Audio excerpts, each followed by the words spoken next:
ये चैप्टर जो बात करेगा आदेशिकाओं के निष्पादन के संबंध में, कि जो प्रोसेस जारी हो रहा है सीआरपीसी के अंतर्गत, जो बीएनएसएस कहलाती है, तो वहां लिखा रहता है कि पुलिस अधिकारी ये निष्पादन कराएगा। तो निष्पादन किस ढंग से कराएगा, इस संबंध में व्यवस्था पुलिस रेगुलेशन में की जा रही है। हमने आपसे बार बार कहा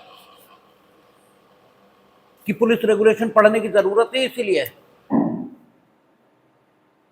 ताकि संपूर्ण कार्य प्रणाली को समझा जा सके, सारी बात पता लग सके। क्योंकि सीआरपीसी जो पुलिस के कर्तव्य हैं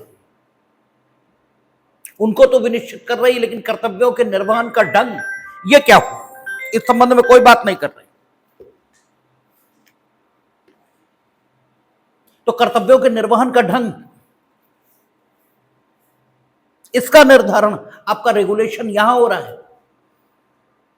तो कर्तव्य क्या है ये तो सीआरपीसी बताएगी, लेकिन कर्तव्य के निर्वहन का ढंग क्या होगा ये रेगुलेशन बताएगा। और अगर आप दोनों बातें नहीं जानते तो आप पुलिस का कृत्य कितना न्यायपूर्ण है या कितना न्यायोचित है ये जाना ही नहीं सकते। इसीलिए इसको रेगुलेशन को पढ़ने की जरूरत है। वहां तो सच कह दिया कि पुलिस इन्वेस्टिगेशन करेगी। इन्वेस्टिगेशन की प्रक्रिया 157 में दे दी, लेकिन वो प्रक्रिया बहुत संक्षिप्त है। वहां तो सिर्फ इतना ही कह दिया कि स्थान पर जाएंगे, अपराधी का पता लगाने का प्रयास करेंगे। अगर नेम्ड एफआईआर नहीं है, अगर नेम्ड भी है तो भी, क्योंकि जिसके नाम एफआईआर लिख गई जरूरी तो नहीं कि वो ठीक ही लिखी है। लेकिन इन्वेस्टिगेशन कितने समय में समाप्त होना चाहिए, जैसे वहां कह दिया अधिकतम 90 डेज और 60 डेज ये कहा, लेकिन यहां आपने देखा था उन्होंने कहा 1 महीना या 2 महीना या 4 वीक और 8 वीक की बात की थी। वो मैक्सिमम है। ये ठीक वैसे ही है जैसे फॉर्म भरने की लास्ट डेट 30 है तो 30 तक बैठे मत रहिए, 30 मैक्सिमम है। तो ये नहीं कि 30 तारीख को सुबह निकले और उसी दिन लाइट चली गई, साइट फेल हो गई, सर्वर डाउन हो गया, बहुत सारी बातें हो सकती हैं। तो आपको वो मैक्सिमम है। अगर किसी कारण से आप 30 से पहले फिलअप कर ही नहीं सकते तो 30 है, लेकिन कोशिश ये तो पहले होनी चाहिए। डिफॉल्ट बेल इसके लिए वो अधिकारी हो जाएगा, ठीक है। सीआरपीसी का सेक्शन 187, वो सॉरी बीएनएसएस का सेक्शन 187 और सीआरपीसी 167, उसके मुताबिक वो डिफॉल्ट बेल इसके लिए अधिकारी हो जाएगा। अगर 1 सेकंड, 1 मिनट, 1 घंटे की भी देरी हो गई तो इसलिए जरूरी है कि पहले ही 1 वीक, जहां उन्होंने कहा 2 महीना, वहां यहां कहा 1 महीना, इसी में इन्वेस्टिगेशन खत्म कर लीजिए। पीछे देखा था हम लोगों ने इन्वेस्टिगेशन संबंधी पैरा, और जहां उन्होंने कहा 3 महीना 90 डेज आपके पास, वहां उन्होंने कहा हर कीमत पर 2 महीना, इसमें खत्म करिए। और अगर नहीं कर पा रहे हैं तो वहां कहा था कि पुलिस अधीक्षक रिपोर्ट करेंगे डिस्ट्रिक्ट मजिस्ट्रेट को और डिस्ट्रिक्ट मजिस्ट्रेट रिपोर्ट करेंगे स्टेट गवर्नमेंट को कि क्यों नहीं समाप्त हुई विवेचनाएं। तो रेगुलेशन विस्तार से व्यवस्था ये कर रहा है उन कर्तव्यों के निर्वहन के संबंध में जो सीआरपीसी या बीएनएसएस के द्वारा पुलिस पर अधिरोपित है। और पुलिस एक्ट ये बताएगा कि अगर आपने अपने कर्तव्य का सम्यक ढंग से अनुपालन नहीं किया तो आपके खिलाफ क्या कार्यवाहियां ये हो सकती, वहां सेक्शन 7 आएगा, सेक्शन 7 की कार्यवाही ये हो सकती। और सेक्शन 7 की जब कार्यवाही की जाएगी, क्योंकि वो ट्रायल नहीं होगा, सेक्शन 7 की कार्यवाही कहां होगी? विभाग के भीतर। कौन करेगा? सुपीरियर ऑफिसर, यानी जो पुलिस विभाग के सुपीरियर ऑफिसर हैं वे करेंगे, और जो पुलिस विभाग के सुपीरियर ऑफिसर आपके खिलाफ कार्रवाई करेंगे, इसलिए क्योंकि आपने स्वयं पर अधिरोपित कर्तव्यों का सम्यक ढंग से अनुपालन नहीं किया। और अपने कर्तव्यों का सम्यक ढंग से अनुपालन न करना यह अपराध नहीं है, यह अपराध थोड़ी है। तो इसलिए एफआईआर दर्ज नहीं होगी, ठीक है। आपको कारावास या अर्थदंड ये नहीं मिल सकता, और अगर कारावास या अर्थदंड मिलना होता तो न्यायालयीन कार्यवाही उसी की जरूरत होती है, उसके बिना हो नहीं सकती। लेकिन चूंकि कारावास या अर्थदंड मिलना ही नहीं, बल्कि आपको नौकरी से बर्खास्त करेंगे, बिकॉज, ठीक है, आप एक अकर्मण्य व्यक्ति हो, आप नौकरी के लिए फिट आदमी नहीं हो, ठीक है ना। तो नौकरी से बर्खास्त किया जाना यह आपराधिक दायित्व तो नहीं है, ठीक है। इसलिए इस निष्कर्ष को हासिल करने के लिए जो कार्यवाही चलेगी उसे हम क्या बोलेंगे? डिसिप्लिनरी प्रोसीडिंग, अनुशासनिक कार्यवाही या विभागीय कार्यवाही। तो सेक्शन 7 में विभागीय कार्यवाही होगी। अब सवाल यह है कि अगर अपराध ये होता और ये कार्यवाही न्यायालय के समक्ष चल रही होती, तब तो प्रक्रिया, ठीक है, इस कार्यवाही को चलाने की प्रक्रिया ये सीपीसी या सीआरपीसी इससे तय हो जाती, ठीक है ना। फिर तो सीपीसी या सीआरपीसी ये बता देती कि पहले इन्वेस्टिगेशन होगी, फिर आरोप पत्र प्रेषित किया जाएगा, अगर परिवार से शुरुआत हुई तो परिवार लिखित या मौखिक प्रस्तुत किया जाएगा, फिर उसकी जांच होगी, आदि आदि, फिर फ्रेमिंग ऑफ चार्ज होगी, फिर साक्ष्य का अवसर आएगा, फिर। लेकिन वो तो लागू ही नहीं, क्योंकि ये विचारण है ही नहीं। हम तो इस बात की जांच करना है कि आपको जो कुछ करना था वो आपने नहीं किया। तो यदि न करने के पीछे कोई मजबूरी नहीं थी तो हम ये क्यों ना मान लें कि आप नौकरी के लायक आदमी ही नहीं हो। तो आपका पक्ष ये तो आना ही चाहिए, ठीक है। नो डाउट जब हम कार्यवाही चला रहे हैं आपको निकालने की, तो आपका पक्ष यह हमें जानना चाहिए।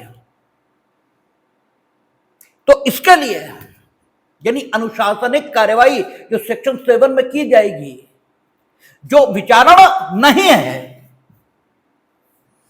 ठीक है, जो कि विभागीय अधिकारियों द्वारा की जाएगी, वो प्रक्रिया अनुशासनिक कार्यवाही की कैसे चलेगी वो रेगुलेशन में दी गई है, संभवतः 428-28 के आसपास, ठीक है। वो सारा दिया है उन्होंने कि किस प्रकार से अनुशासनिक कार्यवाहियां चलाई जाएंगी, ठीक है ना।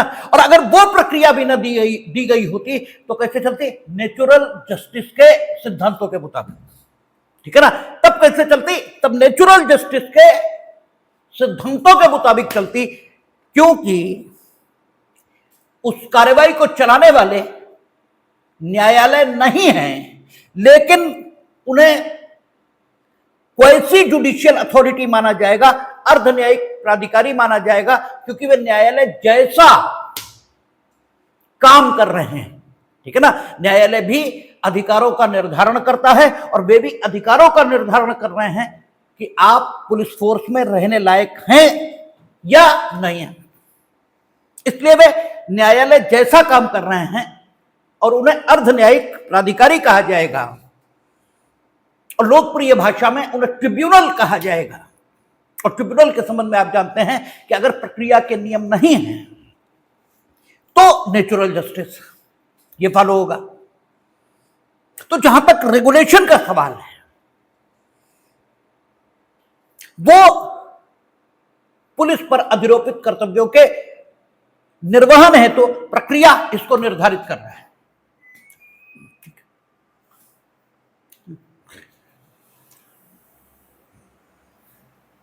तो अब प्रोसेस ये कैसे तामील होगा, ठीक है ना, क्योंकि प्रोसेस को तामील कराना, प्रोसेस को एग्जीक्यूट कराना, ये भी उन्हीं का काम है। हम लोग पढ़ के आए, सम्मन 2 प्रतियों में जारी होगा, सम्मन की तामील पुलिस अधिकारी कराएंगे, वारंट ये तामील कराना पुलिस की जिम्मेदारी है। तो execution of process, process meaning thereby आदेशिकाएं जो न्यायालय द्वारा जारी की गई, उनके संबंध में क्या व्यवस्था की गई। तो आपका 277 ये कह रहा है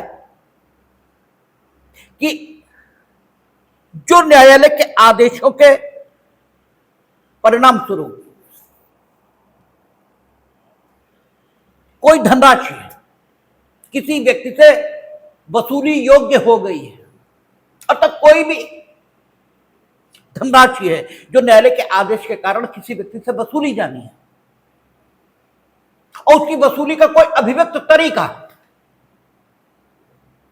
यह सीआरपीसी में नहीं दिया गया है, यानी बीएनएसएस में नहीं दिया गया है,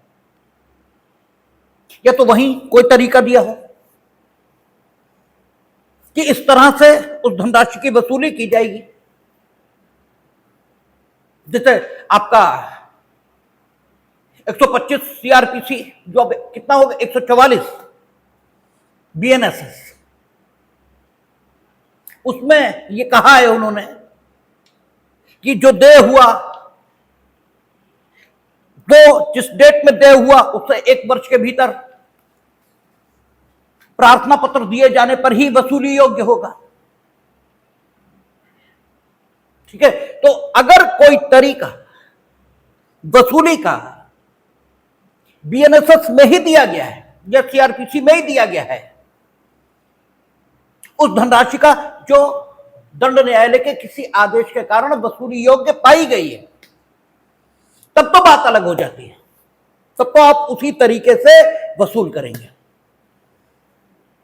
और अगर वहां कोई तरीका नहीं दिया गया है तो सीआरपीसी खुद कहती है कि फिर कौन सा तरीका अपनाया जाएगा, 421 जो अब कुछ और हो गई होगी बीएनएसएस में, उसमें जुर्मानों की वसूली का जो तरीका दिया गया है वो तरीका एडॉप्ट किया जाएगा। ऐसे मान लिया जाएगा मानो वो धनराशि जुर्माना है नहीं जुर्माना, मान लिया जाएगा, ठीक है ना। एक सीधी बात है, बीएनएसएस या सीआरपीसी के अंतर्गत न्यायालय ने कोई आदेश दिया है, उस आदेश के दिए जाने के कारण आपसे कोई धनराशि इसे वसूला जाना है जो कि जुर्माना नहीं है, ठीक है। जैसे अगर आप दंडित होते हैं तो प्रतिकर यह निर्धारित कर सकता है, कौन, दंड न्यायालय, वो लगाते हैं कि अभियुक्त के ऊपर इतना जुर्माना लगाया जाता है और जिनमें से इतना प्रतिकर के तौर पर पीड़ित को दिया जाएगा, तो जुर्माना तो जाएगा स्टेट गवर्नमेंट के पक्ष में, लेकिन जो प्रतिकर दिया गया है वो पीड़ित को प्राप्त होगा। तो ऐसा कोई आदेश अगर दिया गया है, ठीक है, शायद हमें याद पड़ता है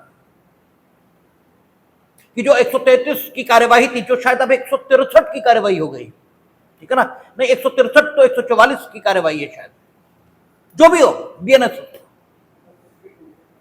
133 152 हो गई।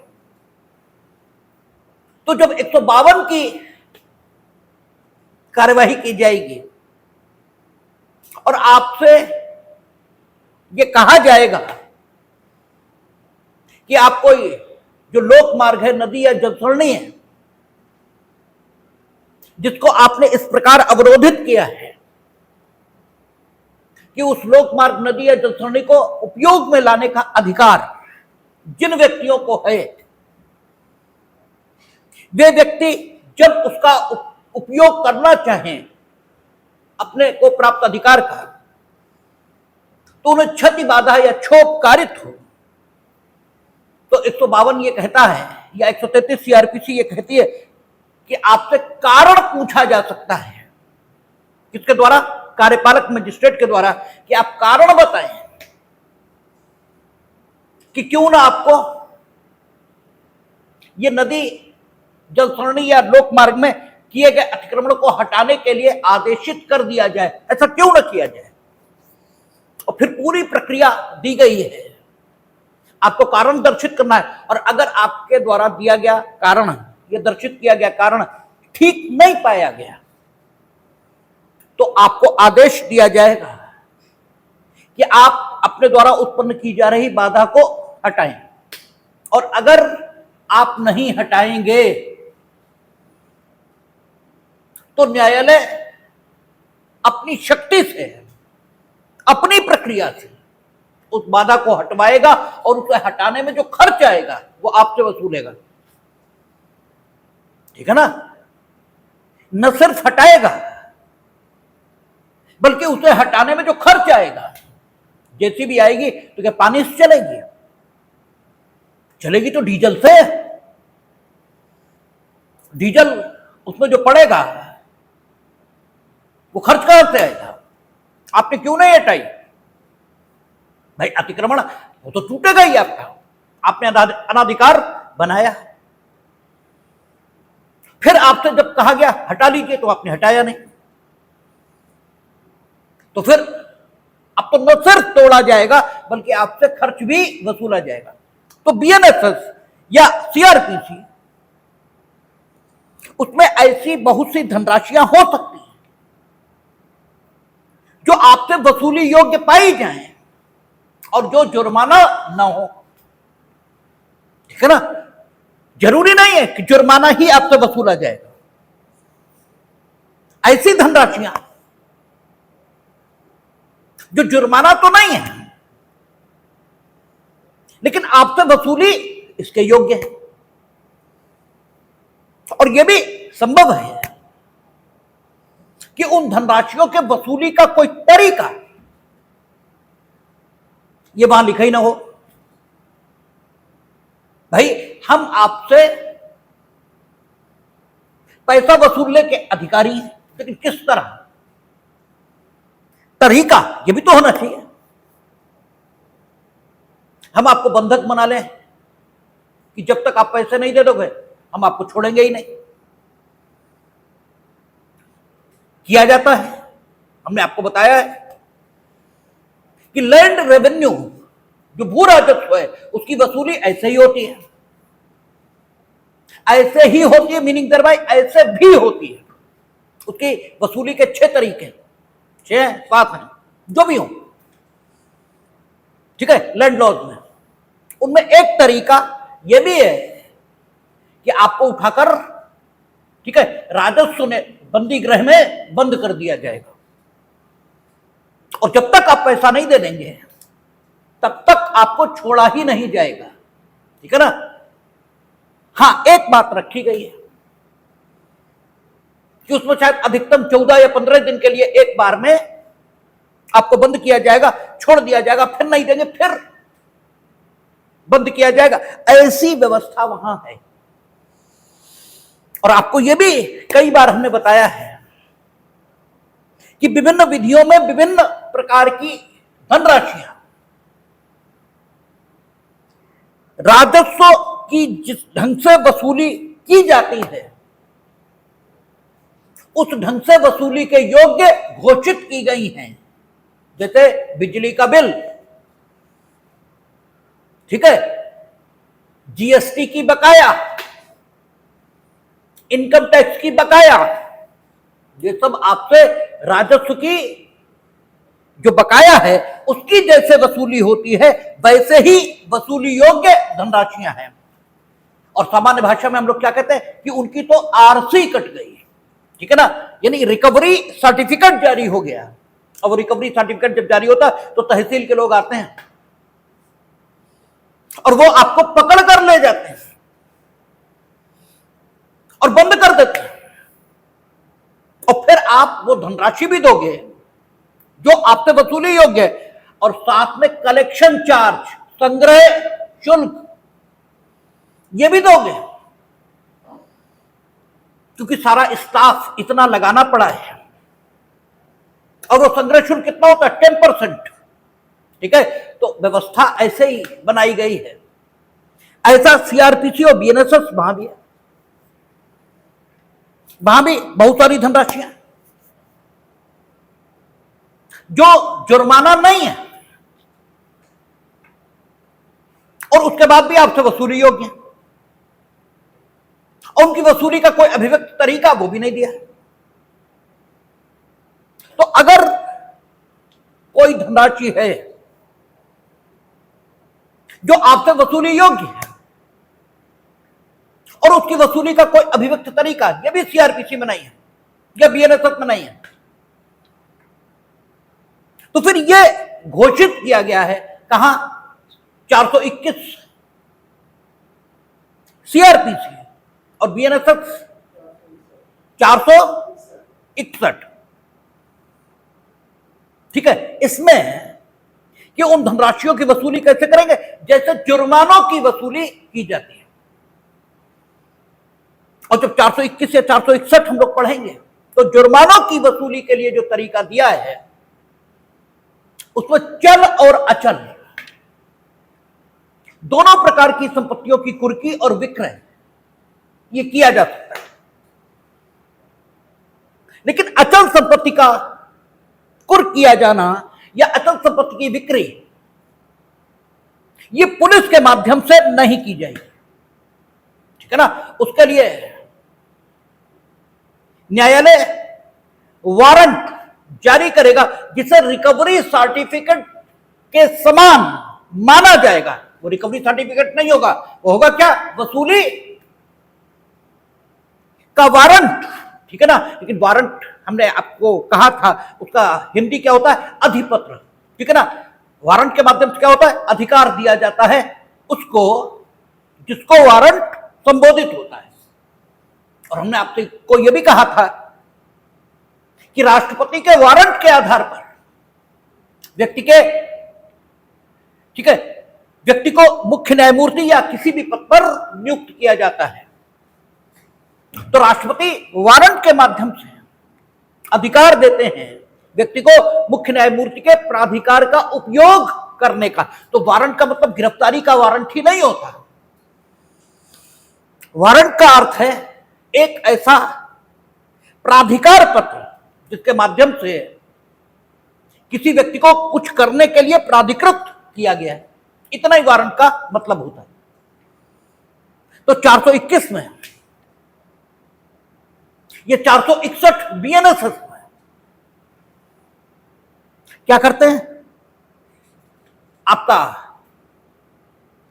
जो चल और अचल संपत्तियां हैं देनदार की, देनदार कौन? जिससे कोई धनराशि वसूली योग्य पाई गई, उसकी चल और अचल संपत्ति दोनों कुर्क और विक्रय करने के लिए प्राधिकृत करने वाले वारंट न्यायालय द्वारा जारी किए जा सकते हैं। और जब वो वारंट जारी करता है अचल संपत्ति के संबंध में, तो जो कलेक्टर, ठीक है, उनको जाएगा और फिर वो ऐसे उस वसूली वारंट पर कार्रवाई करेंगे मानो वो रिकवरी सर्टिफिकेट है, ठीक है ना। तो अचल संपत्ति का मसला तो उधर चला गया। अब बचा चल संपत्ति का। ठीक है, तो उसके लिए यहां प्रक्रिया दे रहा है। कहता है warrant for recovery of fines by attachment and sale of movable property should be executed in the following manner. कह रहा है कि अगर न्यायालय ने ऐसी किसी धनराशि के लिए, ठीक है, वारंट जारी किया है जिसे चल संपत्ति की कुर्की और विक्रय के माध्यम से वसूला जाना है, ठीक है ना, और उस संपत्ति के लिए वारंट वो जारी कहां करेगा? 421 सीआरपीसी या 461 बीएनएसएस में, ठीक है ना। और वो कब जारी करेगा? जबकि वो धनराशि व्यक्ति से वसूली योग्य हो और उसके वसूले जाने की कोई और प्रक्रिया ये वहां न दी गई हो, क्योंकि अगर कोई और प्रक्रिया दी गई तो फिर उसी प्रक्रिया से उसे वसूला जाएगा। लेकिन चूंकि कोई और प्रक्रिया दी नहीं गई और वो धनराशि वसूली योग्य पाई गई और न्यायालय का मत ऐसा है कि उस धनराशि की वसूली अचल संपत्ति नहीं, चल संपत्ति की कुर्की और विक्रय से किया जाना चाहिए, तो न्यायालय उस धनराशि की रिकवरी के लिए एक वारंट जारी करेगा पुलिस अधिकारी को और उसके माध्यम से अधिकृत करेगा पुलिस अधिकारी को कि वो चल संपत्ति की कुर्की और विक्रय के माध्यम से संबंधित धनराशि की वसूली करे। विक्रय हम गलत बोल रहे हैं, विक्रय नहीं करेगी पुलिस, आगे देख लेंगे। और इन पर गिरफ्तारी के वारंट वाली प्रक्रिया पूरी की पूरी लागू नहीं होगी, ठीक है, पूरी की पूरी लागू नहीं होगी। ये इसलिए कह रहे हैं क्योंकि गिरफ्तारी के वारंट में जिस काम को वारंट के अधीन किया जाना है उसे पूर्णतः करने की जिम्मेदारी पुलिस को होती है, और वारंट किसको, किसी को भी जारी किए जा सकते हैं। लेकिन यह वारंट सामान्यतः, यानी जब तक असामान्य परिस्थितियां न हो तब तक लोक अभियोजक के माध्यम से ही जारी किए जाएंगे। पब्लिक प्रोसिक्यूटर के थ्रू, ठीक है, पब्लिक प्रोसिक्यूटर के माध्यम से ये उस थाने को भेजे जाएंगे जिस थाने की सीमा में वह चल संपत्ति है जिससे उस रकम की वसूली की जानी है जो संबंधित व्यक्ति से वसूली योग्य पाई गई है। अब पुलिस ऑफिसर इस वारंट को लेकर उसके पास जाएगा तो सीधे सीधे उस चल संपत्ति को ही नहीं ले लेगा, क्योंकि उद्देश्य क्या है? उद्देश्य रकम की वसूली है, संपत्ति का लेना नहीं। इसीलिए हमने आपसे चर्चा भी की थी जब बंधक बताया था आपको, क्योंकि स्पेसिफिक ट्रांसफर हम लोग पढ़ चुके हैं, general principle of transfer of property वही बचा है। तो वहां हमने कहा था कि बंधक में विक्रय ये सामान्य रेमेडी है और पुरोबंध ये एक्सेप्शनल रेमेडी है। इससे पुरोबंध कहां मिलता है? केवल सशर्त विक्रय द्वारा बंधक में और कहीं नहीं, या फिर विलक्षण बंधक में। यदि विलक्षण बंधक की संविदा ये निर्धारित करती हो कि इस विलक्षण बंधक के अगेंस्ट या इस विलक्षण बंधक में जो बंधकदार है यदि उसे अनुतोष प्राप्त करने की जरूरत पड़े तो उसे पुरोबंध नाम का अनुतोष प्राप्त होगा। पुरोबंध क्या होता है ये यहां बताने की स्थिति नहीं है, लेकिन आप मोटे में समझ सकते हैं कि पुरोबंध में बंधकदार को संपत्ति मिल जाती है। ये कहना भी गलत है, लेकिन फिलहाल जब तक हम लोग वो नहीं पढ़ रहे विस्तार से तब तक इतना समझ लें। जबकि विक्रय में सिर्फ आपको कितना मिलेगा? बंधक धन, और कुछ नहीं मिलेगा। और बंधक धन दिए जाने के बाद अगर कुछ शेष बचेगा तो किसे जाएगा? बंधक करता को। ठीक है ना? इसलिए क्यों? क्योंकि बंधक, इसका उद्देश्य क्या है? आपके द्वारा उधार के तौर पर जो दिया गया बंधक धन है उसकी वसूली हो, ना कि उसकी संपत्ति तुम्हें मिल जाए, ये उद्देश्य नहीं है। इसलिए पुरोबंध ये जनरल रेमेडी या सामान्य अनुतोष नहीं है बंधक की दशा में। बंधक की दशा में सामान्य अनुतोष क्या है? विक्रय। ऐसे ही यहां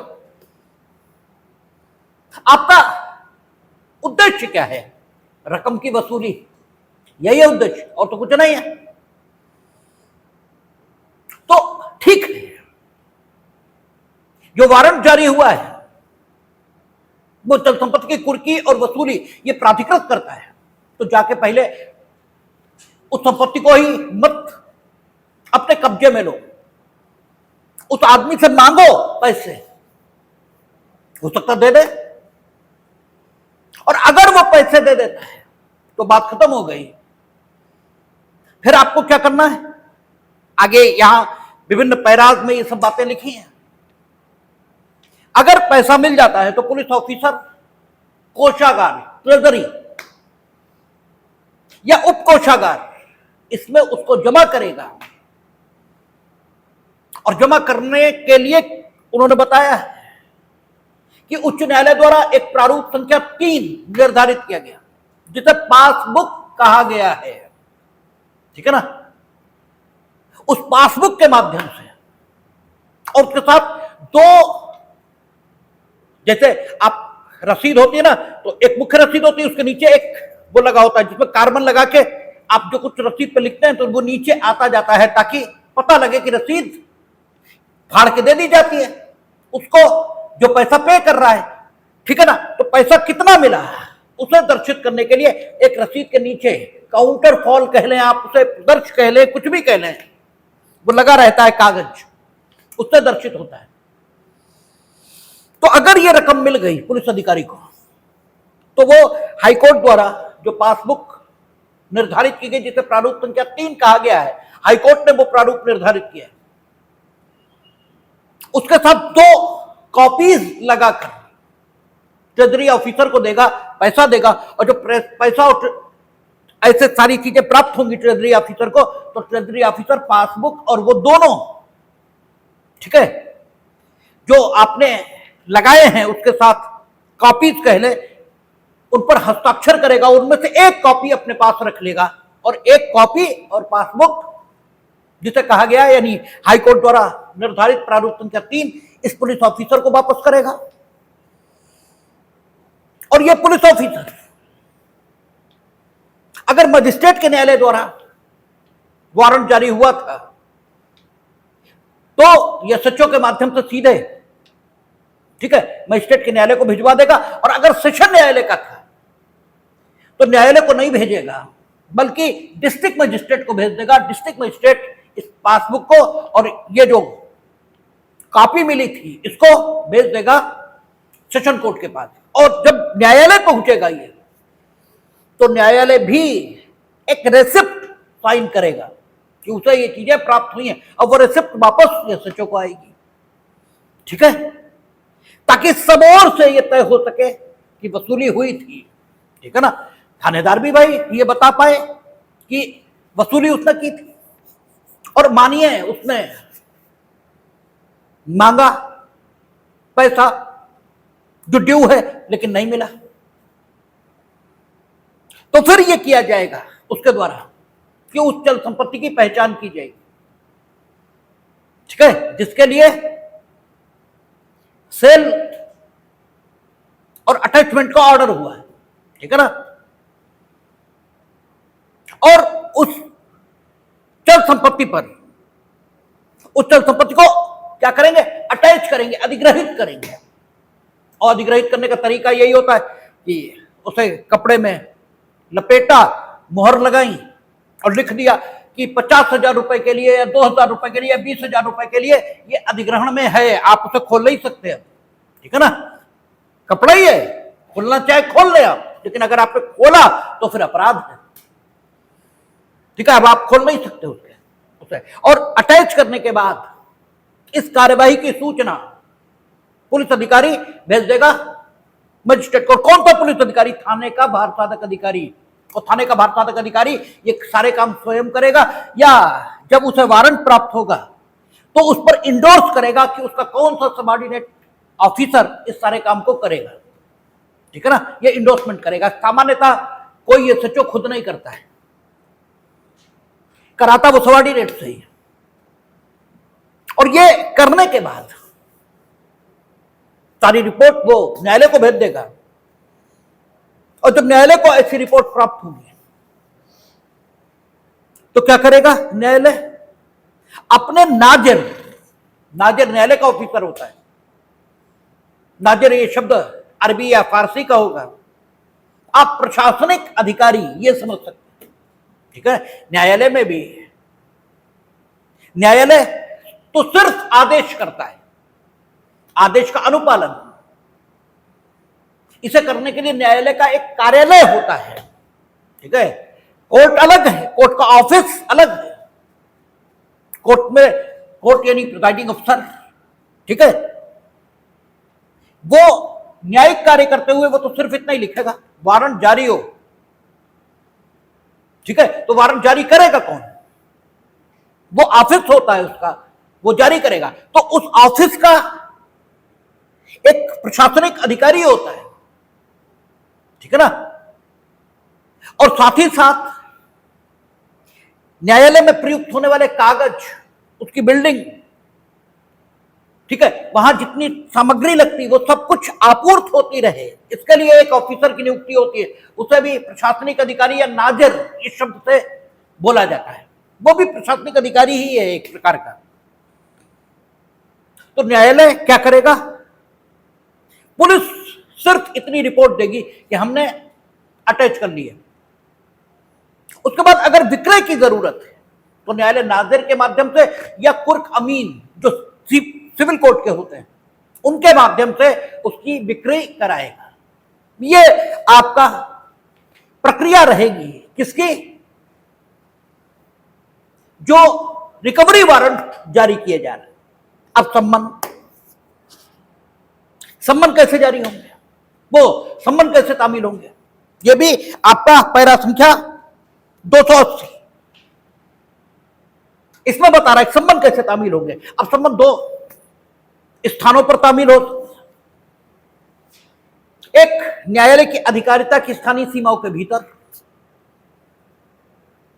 ठीक है, यहां से जारी हुआ और पुबाया में तामील होना है, तब तो कोई दिक्कत ही नहीं है।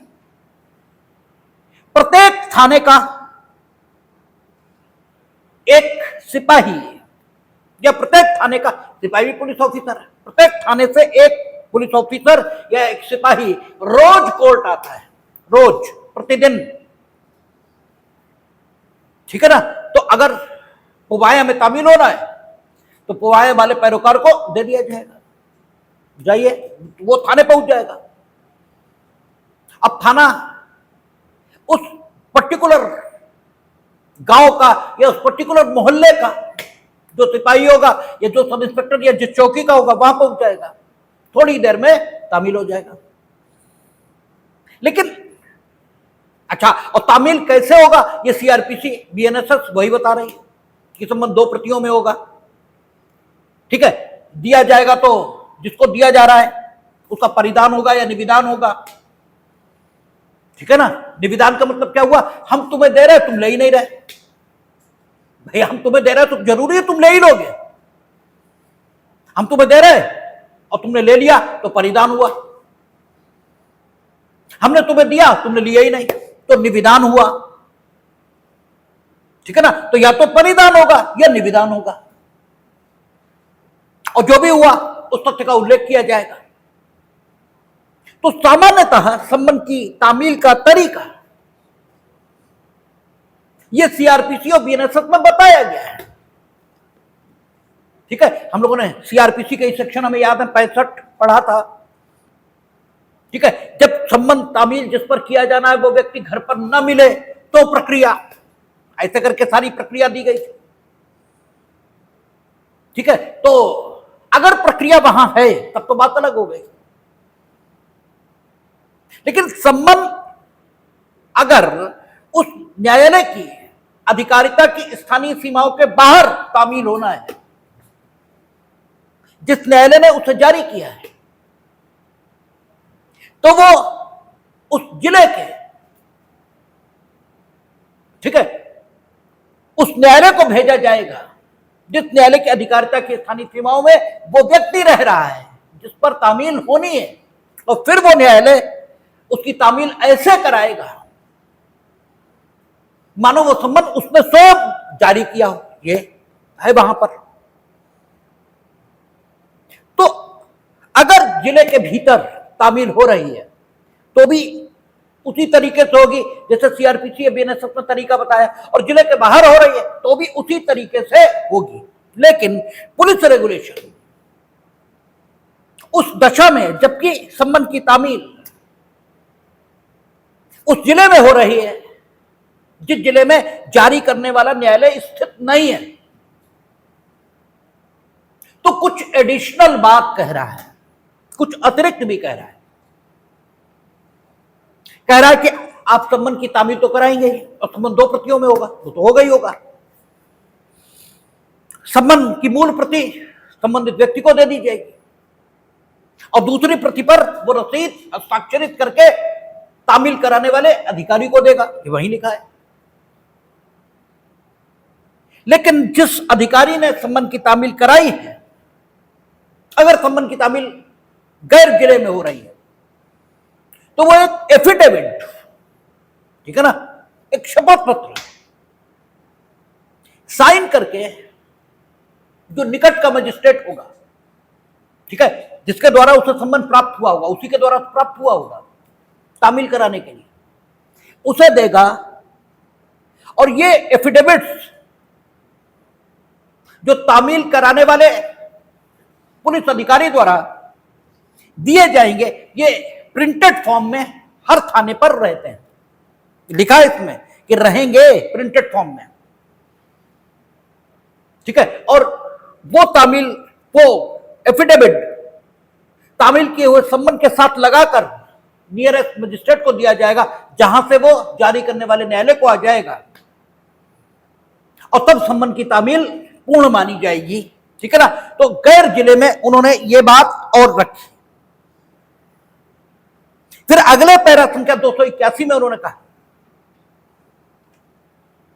कि no warrant of non cognizable offence, no warrant in the case of, ठीक है, नॉन कॉग्निजेबल ऑफेंस। कॉग्निजेबल और नॉन कॉग्निजेबल अपराधों के 2 विभाजन है। यह पैरा कह रहा है कि अगर नॉन कॉग्निजेबल केस में वारंट भेजा गया है पुलिस अधिकारी के पास, नॉन कॉग्निजेबल केस में पुलिस को कोई अधिकारिता नहीं है अन्वेषण की, ठीक है, लेकिन यह बात प्रथमतः ठीक है। अगर न्यायालय यानी मजिस्ट्रेट की अनुमति उसे मिल जाए तो इन्वेस्टिगेट कर भी सकता है, और अगर इन्वेस्टिगेट करते हैं तो भी उन्हें न्यायालय के आदेश के बिना व्यक्ति को गिरफ्तार करने की शक्ति के सिवाय अन्य सारी शक्तियां अन्वेषण के संबंध में प्राप्त रहेंगी। जो शक्तियां उन्हें सामान्यतः अन्वेषण के संबंध में प्राप्त रहती हैं, वे सब उन्हें प्राप्त होंगी, सिवाय इसके कि न्यायालय के आदेश के बिना वे संबंधित व्यक्ति को गिरफ्तार नहीं कर सकते, जबकि संज्ञेय अपराध की दशा में कर सकते हैं। बस इतनी सी भिन्नता रहेगी। लेकिन क्या कहा, न्यायालय के आदेश के बिना, इसका मतलब यह है कि न्यायालय अगर आदेश दे तो गिरफ्तार कर भी सकते हैं। इसका अर्थ तो यही निकला। और अगर परिवाद, ठीक है, नॉन कॉग्निजेबल केस में प्रस्तुत किया गया है और स्वयं मजिस्ट्रेट ने उस पर संज्ञान किया और बाद में प्रोसेस जारी होकर उसने वारंट जारी कर दिया, तो यह वारंट अंततः पुलिस ऑफिसर यानी थाने के एसएचओ वहीं जाएगा तामील होने के लिए। तो यह कहा गया यहां पैरा संख्या कितनी 281 में, कि अगर यह स्थिति है तो आप क्या करेंगे, 6 सप्ताह, 6 सप्ताह लिखा है, 6 वीक, हाँ ठीक, 6 सप्ताह यानी 1.5 महीने से अधिक आप इस वारंट को थाने पर नहीं रोकेंगे। इस लाइन का मतलब क्या निकला, इस लाइन का मतलब यह निकला कि शीघ्र अतिशीघ्र आप इस वारंट का एग्जीक्यूशन कराएंगे और किसी भी दशा में 1.5 महीने से अधिक तो नहीं ही रुकेगा। और यह आशय या यह व्याख्या हम मनमाने ढंग से नहीं दे रहे हैं, क्योंकि अगली लाइन जो इसमें लिखी है तो क्या लिखा है, उन्होंने कहा कि देखिए, no warrant of arrest in a non cognizable case shall for any reason be kept by the police for more than 6 weeks. और आगे कहता है, when a warrant is returned unexecuted, full reason for its non execution must be reported to the court. ठीक है, उसने कहा 6 सप्ताह से ज्यादा अगर गिरफ्तारी का वारंट नॉन कॉग्निजेबल केस में जारी हुआ तो आप नहीं रोकेंगे, यानी वापस करेंगे हर सूरत में न्यायालय को। ठीक है, एग्जीक्यूट कर दिया आपने, 6 सप्ताह में एग्जीक्यूट कर दिया आपने तो वारंट तो खत्म हो गया। ठीक है ना, क्योंकि धारा 70 हम लोगों ने पढ़ी थी सीआरपीसी, कोई वारंट कब तक अस्तित्व में रहता है, तो उसने कहा तब तक अस्तित्व में रहता है जब तक वो निष्पादित न कर दिया जाए, जब तक वो निष्पादित न कर दिया जाए या न्यायालय के आदेश से निरस्त ये न कर दिया जाए। तो पुलिस ऑफिसर को वारंट मिला, 2 बातें हो सकती हैं, आप उस वारंट को निष्पादित कर दो, निष्पादित कर दो मीनिंग देयर बाय उस वारंट से जो करने की अपेक्षा आपसे की गई है वो कर दो। उस वारंट से क्या करने की अपेक्षा की गई है कि आप संबंधित व्यक्ति को गिरफ्तार कर लो, आपने कर लिया तो वारंट निष्पादित हो गया।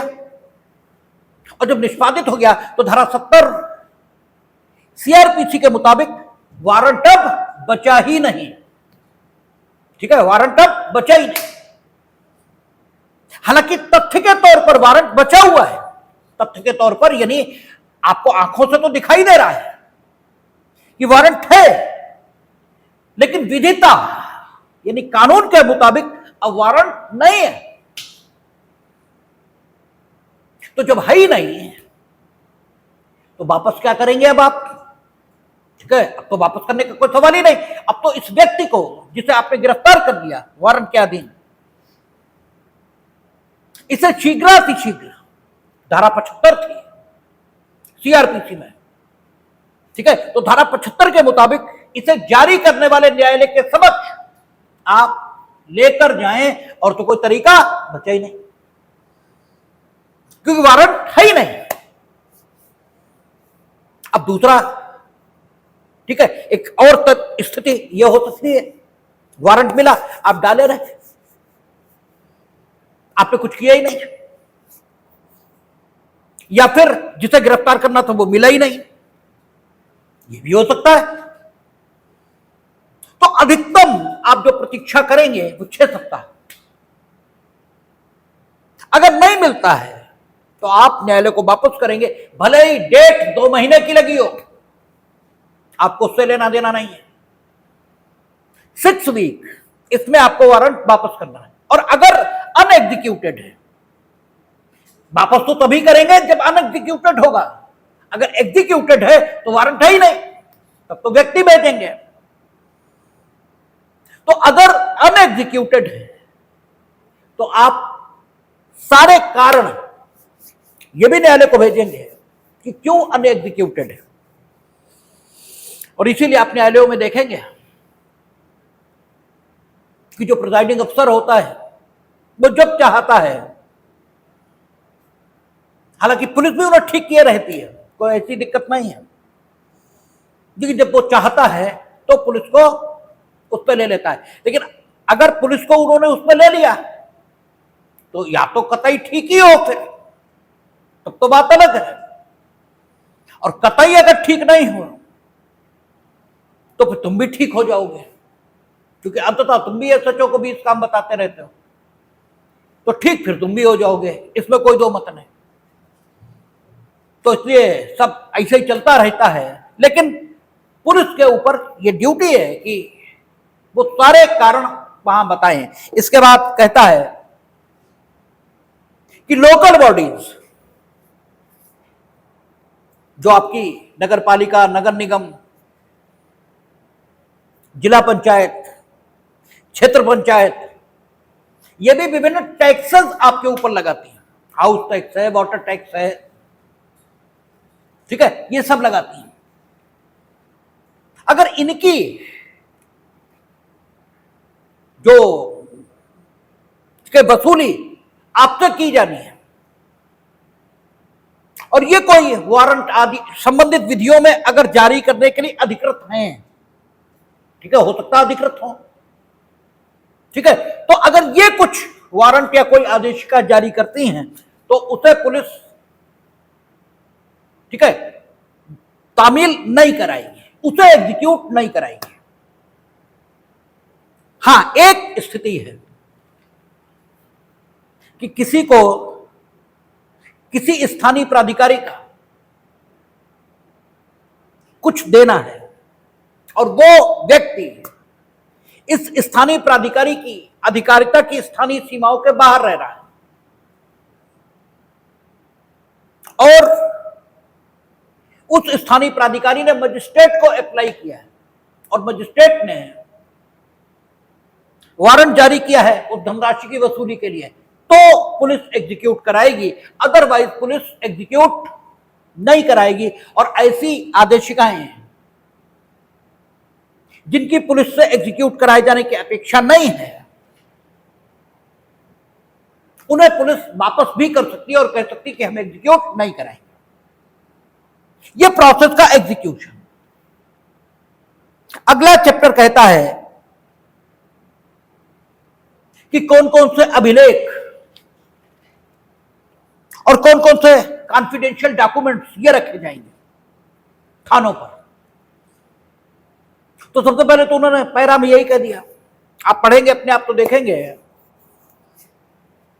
कि इसमें अपेंडिक्स 1 और 2 ये बताई गई हैं,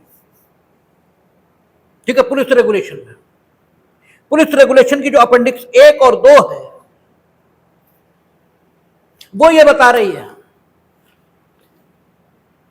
कि एक सूची दी है वहां कि ये रजिस्टर और ये फॉर्म यानी प्रारूप थाने पर रखे जाएंगे, ठीक है। जैसे वहां सूची संख्या 2 में लिखा हुआ है कि एफआईआर का प्रारूप थाने पर रखा जाएगा, तभी आप जब थाने जाते हैं तो चाहे भारतवर्ष में कहीं चले जाइए थाने, भारतवर्ष में नहीं, उत्तर प्रदेश में, ठीक है ना, क्योंकि पुलिसिंग स्टेट वाइज है, ठीक है ना, ऑल इंडिया वाइज नहीं है, क्योंकि स्टेट गवर्नमेंट के अधीन पुलिस होती है।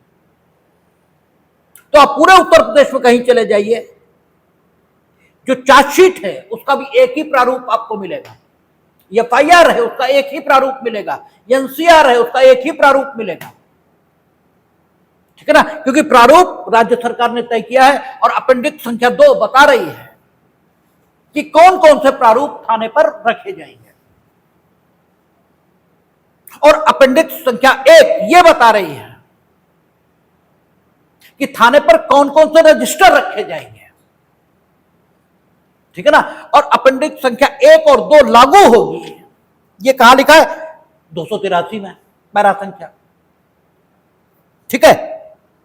284 का राखी जो पुलिस गजट है और जो आपका कौन सा है, क्रिमिनल इंटेलिजेंस गजट,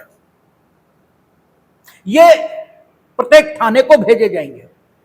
अब पुलिस गजट और क्रिमिनल इंटेलिजेंस गजट में क्या होता है यह हमें नहीं मालूम, ठीक है, क्योंकि हम पुलिस ऑफिसर नहीं, वही तो, अब प्रैक्टिकली हमने उन्हें देखा ही नहीं कभी, तो हम क्या बताएं।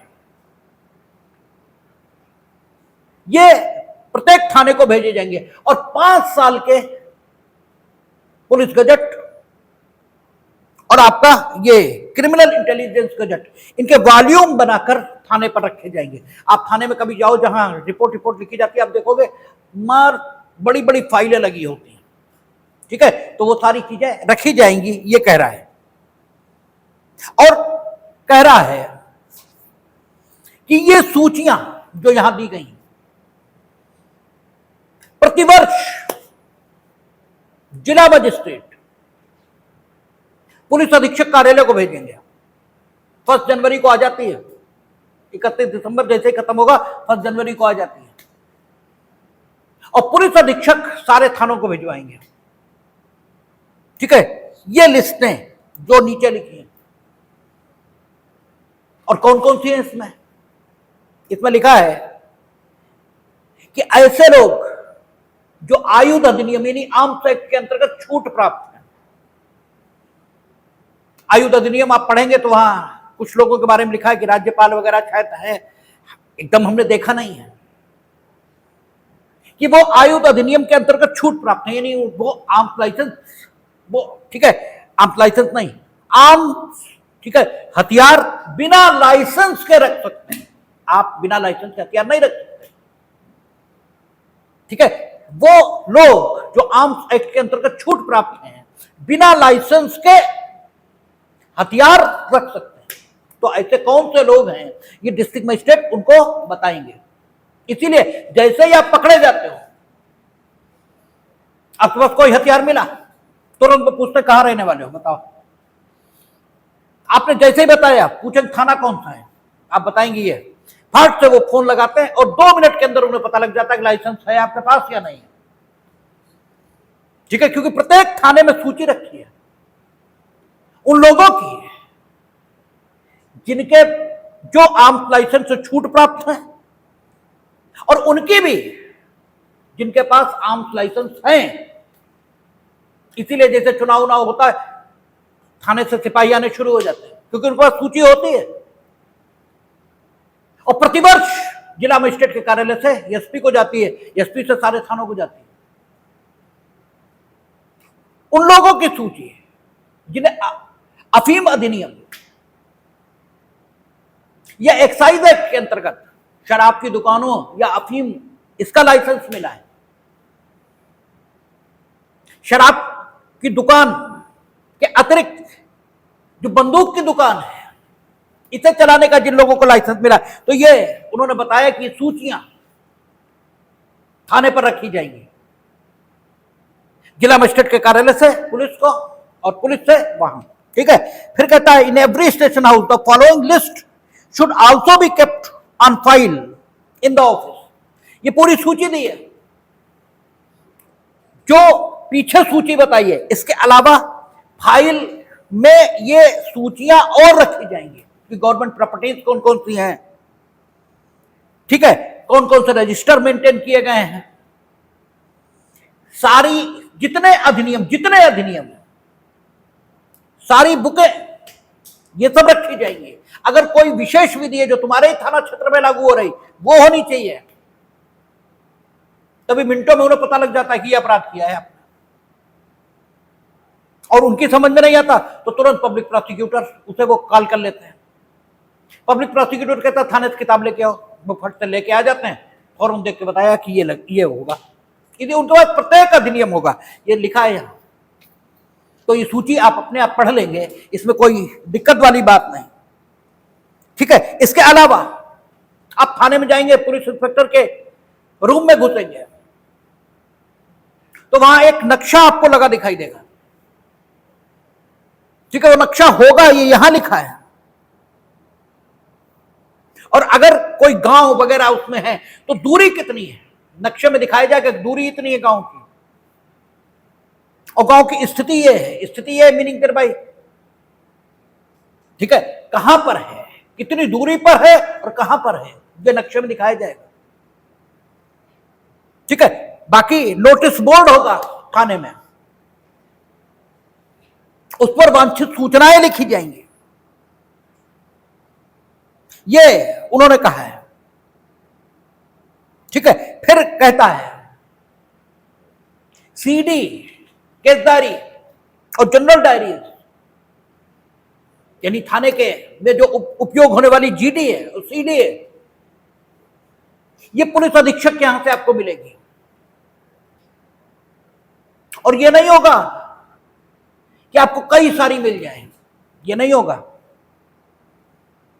ज्यादा से ज्यादा थाने पर एक जीडी जो चल रही है, ठीक है ना, और एक सेपरेट में रखी जा सकती है कि अभी खत्म हो जाए तो कैसे काम चलेगा। यानी स्पेयर में सिर्फ एक ही रखी जा सकती है, एक से ज्यादा नहीं। और केस डायरी का पूरा वॉल्यूम भी आएगा, ठीक है, और वो वॉल्यूम रखा जाएगा थाने में। और ये नहीं होगा कि जितनी बार जिले में केस डायरी और जीडी गवर्नमेंट प्रेस से छपकर आ रही है उतनी बार थाने से तुम मांगने लगो, नहीं, जब तुम्हारी खत्म हो जाए तो मांगो। ये सारी व्यवस्था की गई। विशेष इसमें कुछ नहीं है और ना इससे बहुत विशेष पूछा जाता है, ठीक है। जीडी में कौन कौन सी बातों की एंट्री की जाएगी, ये आपका पैरा संख्या 295 में बताया है। और जो मुख्य बात इसमें पूछी है बताइए, वो आपका 297 ये कहता है कि प्रत्येक जनरल डायरी का पन्ना जब तक पुलिस अधीक्षक कोई अन्य समय निर्धारित न कर दे तब तक प्रत्येक दिन सूर्यास्त के समय बंद कर दिया जाएगा, ठीक है, बंद कर दिया जाएगा। सूर्यास्त हुआ, बंद कर दिया, या तो पुलिस अधीक्षक ने कोई और टाइम निर्धारित किया हो। और उसके बाद वे एंट्रीज जिन्हें किया जाना जीडी में जरूरी है, पीछे बताया ना उन्होंने जीडी में कौन कौन सी एंट्रीज की जाएंगी, ठीक है ना। तो अगर कोई एंट्री की जानी है जो पैरा संख्या 295 के मुताबिक जरूरी है जीडी में किया जाना, और जीडी का पन्ना बंद हो गया क्योंकि सनसेट हो गया और पुलिस अधीक्षक ने कोई अन्य समय निर्धारित नहीं किया, तो आप अगले दिन करेंगे। अगले दिन मीनिंग देयर बाय डेट अगले दिन की पड़नी चाहिए। जैसे 5 बजे सनसेट हुआ आज, और आज तारीख है 10, और 5 बजे के बाद कुछ ऐसी एंट्री की जानी है जो जीडी में होना जरूरी है 295 के मुताबिक। तो आप डालेंगे मानी जीडी नंबर 24 पे सनसेट हुआ, तो आप डालेंगे जीडी नंबर 25, ठीक है, समय 5:15, ठीक है ना, ऐसे करके लिखेंगे, ठीक है। जीडी नंबर 25, समय 5:15, दिनांक 11/2/2026। अभी 11 नहीं लगा है, रात 12 बजे लगेगा कैलेंडर के मुताबिक, लेकिन लिखेंगे अभी 11/2/2026। और ये बात जानना इसलिए इंपॉर्टेंट होता है क्योंकि क्रिमिनल लॉ में क्या है, एफआईआर सारभूत साक्ष्य का भाग नहीं है, ठीक है ना, लेकिन उसका संपोषण के लिए, ठीक है ना, और खंडन के लिए, दोनों के लिए उपयोग हो सकता है। किसके, जिसने एफआईआर लिखाई है, कब, जब वो अभियोजन की ओर से साक्षी के तौर पर आ जाए। वो कहता है घटना 6 बजे हुई, वो कहता है घटना 6 बजे हुई शाम को। हमने उससे पूछा थाने कितनी देर में गए थे, उसने कहा तुरंत चले गए थे। अब काहे से गए थे, उसने बताया मोटरसाइकिल से गए थे। कितनी देर लगी थी, उसने कहा 15 मिनट लगे थे, यानी 6:15 पहुंच गया थाने, 6:30 मान लो, थोड़ा बहुत 15-20 मिनट का वेरिएंस होता है। जो एप्लीकेशन लिखी थी किसने लिखी थी, फला ने लिखी थी, कितना टाइम लगा था, उन्होंने इतना लगा। उसके बाद कहां गए थे, थाने के भीतर गए थे, ठीक है। अब थाने के भीतर मानिए वो 7 बजे पहुंचा है और डेट सेम डे की पड़ी हुई है। आज शाम 7 बजे वो थाने पहुंचा है और 10 डेट पड़ी हुई है। कितनी पड़ी होनी चाहिए, 11 पड़ी, कितनी होनी चाहिए, 11, क्योंकि सनसेट के साथ जीडी बंद हो जानी चाहिए थी, ठीक है। अगला दिन पड़ना चाहिए था।